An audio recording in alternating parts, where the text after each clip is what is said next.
नाज़रीन, ये जो अभी लेटर गेट का जो स्कैंडल आया है अभी रिसेंटली, उसके बारे में आज सिक्योरिटी काउंसिल की मीटिंग हुई है, जिसको कि प्राइम मिनिस्टर शहबाज शरीफ साहब ने प्रिजाइड किया है।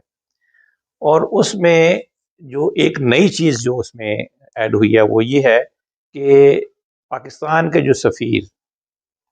असद मजीद साहब, जिनके साथ के ये सारा वाक़या रूनुमा हुआ, जो कि इसके विटनेस हैं और जिन्होंने ये रिपोर्ट किया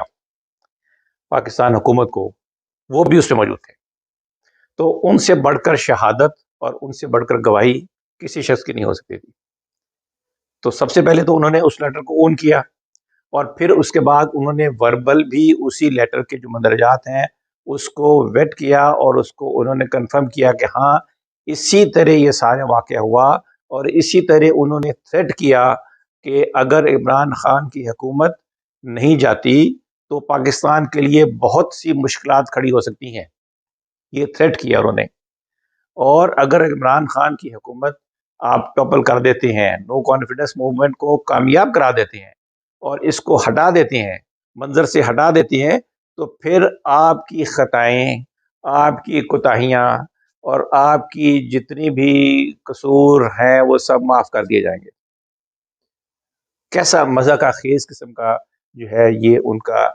स्टांस था। और इसकी वजह ये ऐसे नहीं है, इसके पीछे 70 साल का बैकग्राउंड है, क्योंकि वो इसी तरह कहते आए हैं, इसी तरह करते आए हैं और लोग इसी तरह ही लेट जाते रहे हैं कि एक फ़ोन कॉल पर हमारी हुकूमत यस सर करके लेट गई और उन्होंने कहा जी ठीक है, आप हमें डॉलर देते रहे और हम आपका काम करते रहेंगे। हम यहाँ से अपने शहरी, अपने आफिया सिद्दीकी, इसी तरह और बाकी जितने भी हैं, अमल कांसी और कितने लोग, हज़ारों लोग हमने उनके कहने पर, उनके इशारे पर पकड़ पकड़ कर उनको देते रहे हैं, without any trial, without any confirmation. उन्होंने नाम लिया और हमने उठा कर दे दिया। ये चूंकि हम लोग और ये लोग अमेरिकन भी इस चीज़ के आदी थे, इस वजह से उसने इस अंदाज में और इस रूड तरीके से, इस तरह से उन्होंने ये गुफ्तगू फरमाई कि आपकी खताएं माफ़ कर दी जाएंगी अगर इमरान खान को आप हटा देते हैं, और अगर नहीं हटाएंगे तो फिर हम आपको देख लेंगे, इन अदर वर्ड्स।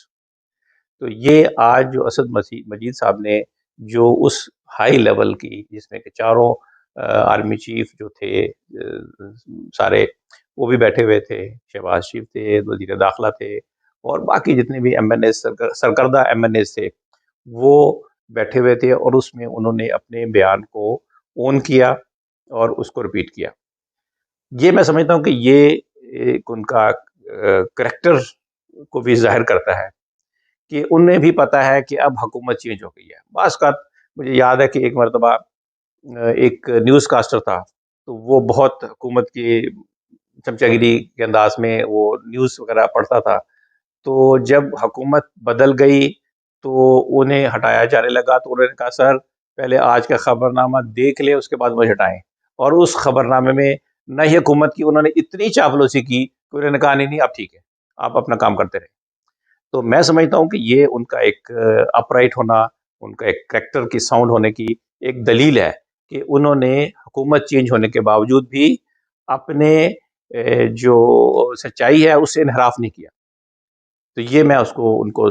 सलाम पेश करता हूँ और उनके किरदार की जो पुख्तगी है उसकी एतराफ़ करते हैं कि उन्होंने इसके किसी भी किस्म की उसको मोल्ड नहीं किया, उसको ट्विस्ट नहीं किया। वरना बड़ा कॉमन सी बात है कि आप देखेंगे एक बयान जो है वो दागा जाता है और फिर जब देखते हैं कि इधर-उधर से प्रेशर आ गया तो फिर उसको कहते हैं नहीं मेरा तो ये मतलब था, मेरा तो ये मतलब था, मेरा तो ये मतलब था।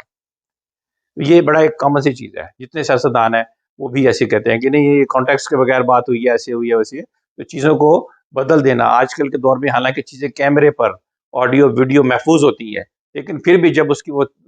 तशरीह बयान करते हैं तो उसने मेरा ये मकसद नहीं था, मेरा तो ये मतलब था, मैं तो ये कहना चाह रहा था, ये तो ऐसे हो गया, ये वैसे हो गया। लेकिन मैं समझता हूँ कि ये उनको सलाम है कि उन्होंने किसी किस्म की लगी लिपटी के बगैर जो हकीकत थी उसको उसके ऊपर वो कायम रहे और उसको उन्होंने ओन किया। बहुत